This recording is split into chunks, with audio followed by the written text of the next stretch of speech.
The tiaras were definitely a glittering in Sweden as the Swedes welcomed their neighbors Finland over for a state visit. We've got several tiaras to talk about, and I have a controversial take on a tiara for sure because this one, I feel like I've seen it too much, I've seen it too often, and I'm ready for a change. And then we're also going to discuss really quickly the state visit between Belgium and Luxembourg, which I did not get to last week because we had to talk about the Stuart tiara. We had to talk about Queen Letizia and the scroll tiara she was wearing. Just so much to talk about there.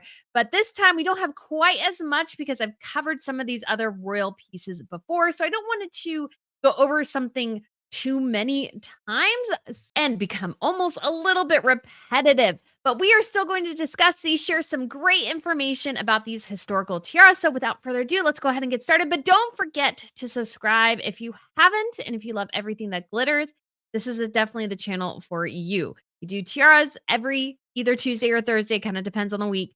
And these are times to cover the amazing history of these gorgeous and historic pieces. So I would love to have you back if that is something that interests you. I also have a relationship with Ana Lucia Diamonds. So if you love diamonds and things that glitter, because I do, I love my earrings I got here. And I have this gorgeous necklace as well with like radiant diamonds. And then I have a tennis bracelet as well with them, which I wear every day. I love this classic simplicity and gorgeousness, the tennis bracelet. If you guys are interested in checking out any of those pieces, I have a link up above. And if you use code Royal20, you will save 20% on whatever you purchase. That sounds awesome because we all need a little glitter in our lives. That's what this is all about. Okay, so let's get started. And the first one we're going to talk about, which I feel like I've discussed, but then I thought about it and maybe I really haven't, which is the Bushrun Laurel Wreath tiara. And this was worn by Crown Princess Victoria, and it is actually her personal property. So as I was going through this, I realized I need to have a whole like tiara politics videos because there's a lot of tiara politics. And so I can explain to you, who owns what, who gets access to what and everything, because it's really quite interesting. Families do things in different ways. But in this particular one, this one personally belongs to Victoria. Most of the other tiaras within the Swedish collection belong to their family foundation. This one does not. But it is very interesting looking. And I know some people are probably not really much of a fan of it, but I do think it's really unique. And there's a very sweet sentimentality. So it was given to Princess Margaret from her mother-in-law, Queen Sophia of Sweden in 1905. It can be converted into a necklace, and it's made obviously by Bushrun, which is why it's in the name. And you can wear either one layer of the tiara or two when it comes to actually wearing the necklace. And we have some indication that maybe this is according to the court jeweler, that maybe perhaps this particular tiara was sort of something, I don't want to say mass produced, but there was more than one version of it because a necklace was auctioned in 2010 that was very, very similar, made by the same company. And so obviously it's something that they had sort of this, I don't want to say in stock, but it was something that was somewhat common, not hugely unique like some of the tiaras we have here. And so Princess Margaret never wore it as a tiara, but she did wear it as a necklace. And then it went to her daughter-in-law, Princess Lillian, the wife of Margaret's third son, Bertel. And she also got along with it as well, if my understanding is correctly, Queen Josephina's diamond stomacher necklace. And so we will discuss more about that later as well. So what's interesting about Lillian and Bertel is that they didn't get married for 30 years. And part of it was initially when they met during the war, she was still married. She did get divorced, but he could not marry her at the time because if he married a commoner, he would lose his title and place in the line of succession. And at that particular moment, the heir to the throne was a child. So King Carl Gustaf of Sweden, who is king right now, his father tragically died in a plane crash when he was 4 years old. So at 4 years old, he became the heir apparent to the Swedish throne. And so if his grandfather died too young, that meant that basically somebody needed to step in and serve as his guardian. And so Prince Bertel, that was his job. So he did not marry the woman he loved so that he could make sure he could stand in for Carl Gustaf if needed. Thankfully, that never happened. Carl Gustaf came of age before his grandfather died. And then after his death and after he became king, Carl Gustaf gave his blessing for the two of them to get married, and he retained his title, and she obviously got one as well as the Princess of Sweden. And she actually became a very, very beloved member of the family. She actually wore the tiara before they were even married, showing how close they were. And There's a very sweet relationship you can tell between her and Carl Gustaf's children. So this is Crown Princess Victoria, Prince Carl Philip, and Princess Madeline. They were very close to her. You see it in the pictures and everything. They interacted with her a lot, and she was essentially their grandmother. And so when she passed away in 2013, it was obviously very, very sad for them. But Lillian had already dictated something in 2000, which was that at her death, her niece or grandniece, Crown Princess Victoria, would inherit her tiara and necklace. And so Victoria wore this for the first time in 2013 at the wedding of her sister, Princess Madeline. And she wore the full set. She wore the tiara and the necklace and this really, really dramatic gown, which is really, really amazing. Victoria does drama very well. But that was definitely a bit of a surprise because she went, I feel like, very informal for her brother's wedding, which was like a year later or something. But she wore this like grand ball gown, and the next time she wore like this H&M gown. So I just thought that was kind of funny.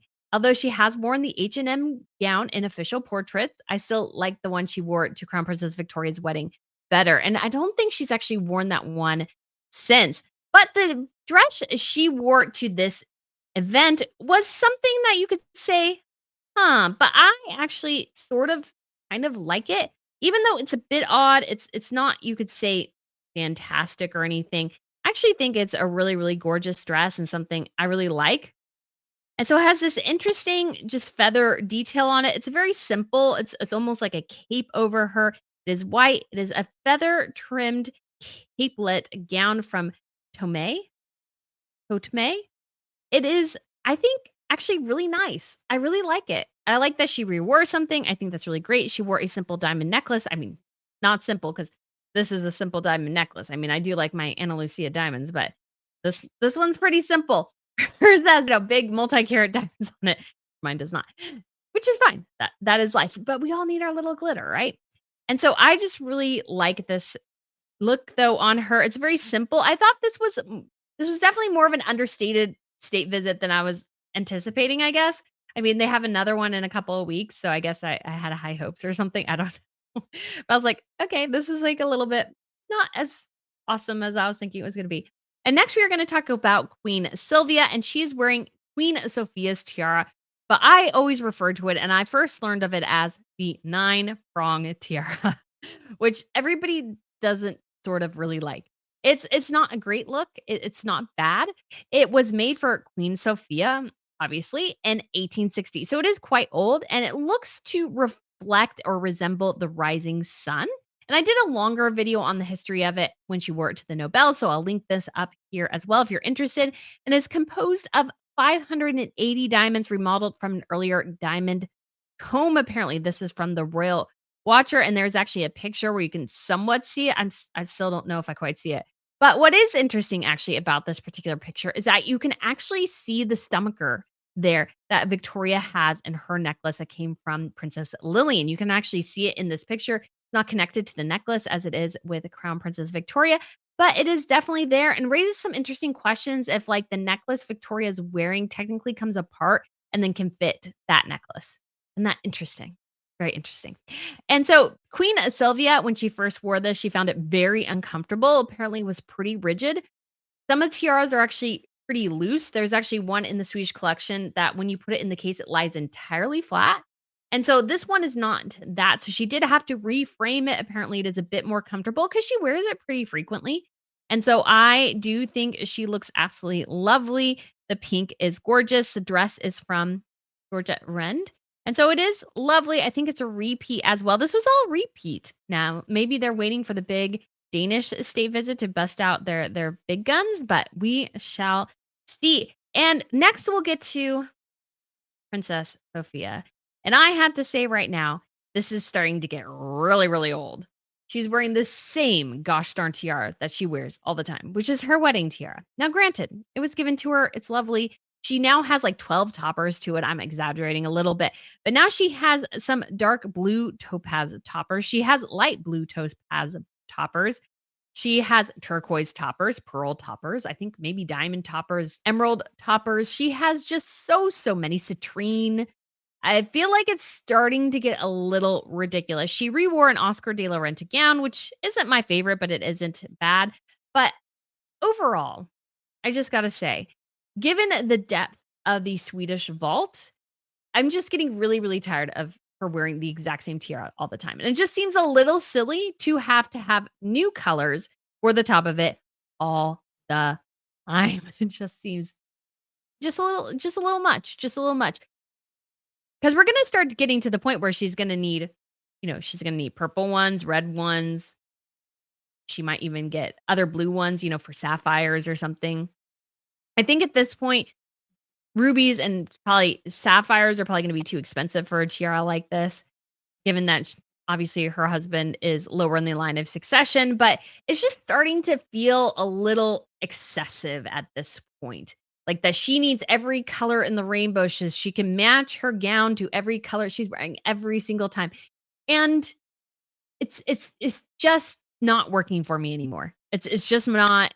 It's becoming boring to watch her because she wears the same gosh darn tiara every single time, and she has worn other tiaras from the collection. She has worn the amethyst tiara. She's worn the 6-button. She's worn the steel cut bandeau. So she has worn other tiaras from the Swedish collection, which is very large.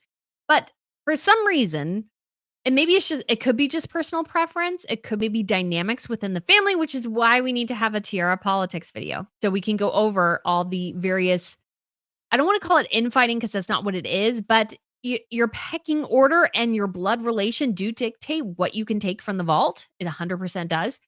And so it's just one of those things where I'm just kind of like, okay, can we move on? Can we do something different? Like do 4-button. I know she has done 4-button before. So the Swedes have 4-button tiara, 6-button tiara, which people don't really like. I think they're kind of cute, but some people don't like them.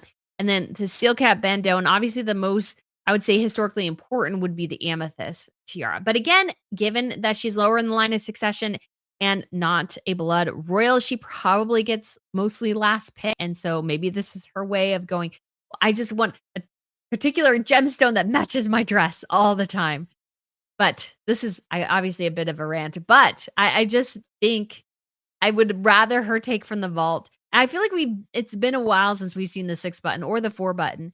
You can do interesting with things with them. The Swedes are very, very well known for being sort of creative with their tiara uses. But again, it could be that maybe she's told, yeah, you can't really mess with them the way perhaps Victoria can or Madeline can because they're the blood royals. So again, this is why we need to have an entire tiara politics video so we can go over it all. 'Cause it's all pretty crazy. So anyways, guys, that is my thoughts or rant on Princess Sophia. She's got new dark blue topaz. Some people were thinking it was sapphires. Again, too expensive. But yes, it's starting to get a little dull. A little dull. So I'm hoping maybe at some point she busts out something different finally or does something different with the tiara because I think too, like all the toppers are shaped the same for the most part. So even the toppers are starting to get a bit redundant because it's like the citrines are the same size and shape. I feel like the lighter blue topaz are, but they have a bit of a different design. So they have, I want to say texture, but I'll show a picture here so you know what I'm talking about. The turquoise are kind of same, pearls kind of the same. So it's starting to get very, very same, even if you're changing the colors of the gemstone. They all same look the same at this point. So I imagine maybe at some point we'll get amethyst. Again, I really highly, highly doubt her emeralds are very small. Emeralds are very, very pricey stones. I do not think we'll get something like tanzanite, which is very expensive, rubies or sapphires, because those are obviously a lot more expensive. And those are some pretty hefty stones. So it has to be something definitely on the cheaper end. I think amethyst generally is sort of cheaper than some of the other ones. So we may see more. If we see more, I'm just going to start pulling my hair out going, can you just please do something else or just pick dresses that fit with what you already got? Because she wore this dress before with the emerald toppers, and I don't know why she can't just, again, okay. I need to stop complaining about it because part of the fun of Tiara watching is wondering what they will walk out with. And Princess Sophia, at this point, we all know every single time. We 100% know what she's going to wear. The question is, what's going to be on top? And even that question, guys, is starting to get a little dull. It really is. So let's move on to the state visit between Belgium and Luxembourg. And I will have to start with our first tiara here, which is the 9 provinces, which we've talked about before. I want to say at least a couple of times. I have a whole video on the Belgian tiara collection. And so if you're interested, I will link that. up above. And so this belonged originally to Princess Astrid. It was made in 1926 by Van Beaver and given to her by the Belgian people. And it was meant to represent the 9 provinces of the country. And so it didn't originally have the arches we see now. It actually had just basically, I'm not sure if it was made with platinum or gold, but just little metal sticks holding up the large diamonds. Not really I would feel like the best design. And so she did go ahead and put in the arches, and she did end up dying tragically young.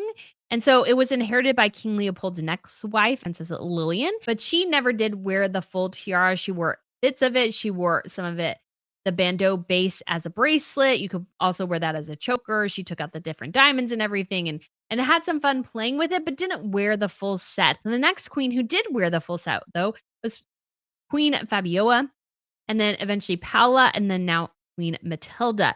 And it is the largest tiara within the Belgian collection, and she tends to wear it quite a bit, or even just the base of it. And it's really one of their really substantial pieces. They don't have that much to pull from, really. They don't have a large, extensive vault. And so this is definitely her oomph tiara. It is her big gun. The diamonds are originally from the Congo, which is very interesting considering if you're familiar with what the Belgian King Leopold did in the Congo, which is now the Democratic Republic of the Congo, and how they treated those who were searching for rubber. And it was very, very tragic. So they would have the local indigenous communities searching for rubber. If they couldn't find it, they would start chopping their arms off, start chopping their kids' arms off. Like, it was terrible.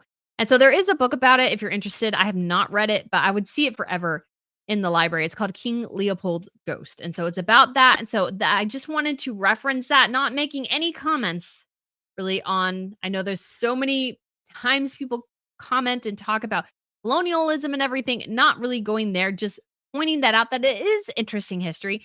And sometimes that history is lost, and it's good always to know it.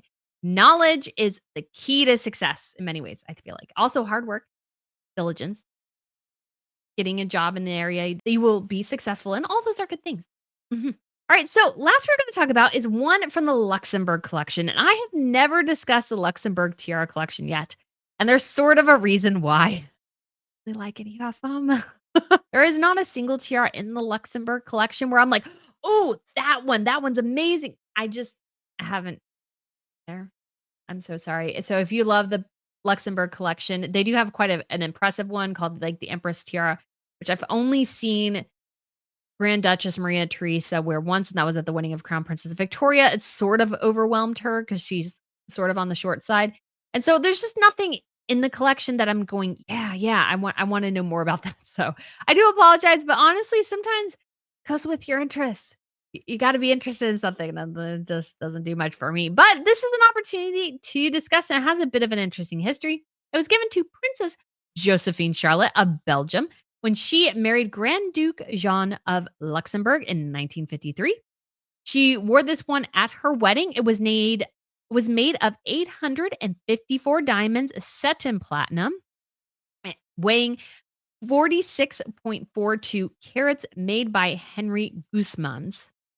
The diamonds were also mined from the Republic of the Congo, or the Democratic Republic of the Congo. There actually are 2 Congos, if you're aware. DRC is what they call the Democratic Republic of the Congo, or Congo Republic. And so anyways, just something interesting to know. It was given to her by the Société Générale, a French bank.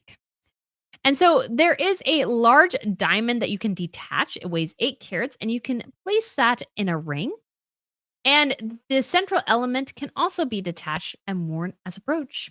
So that is something fun. And this tiara almost ended up on the chopping block, along with a lot of other Princess Josephine Charlotte's jewelry, because the children decided to sell a good chunk of it after her death in 2005.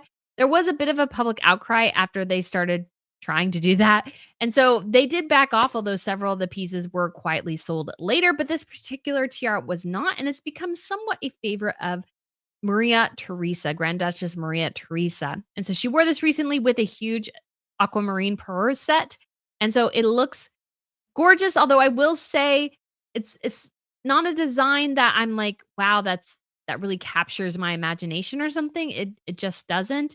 And like I said in my best and worst fashion looks of the week video, I do not like this look on Grand Duchess Maria Theresa. It's just a little 1990s, 1980s Barbie, not in a good way.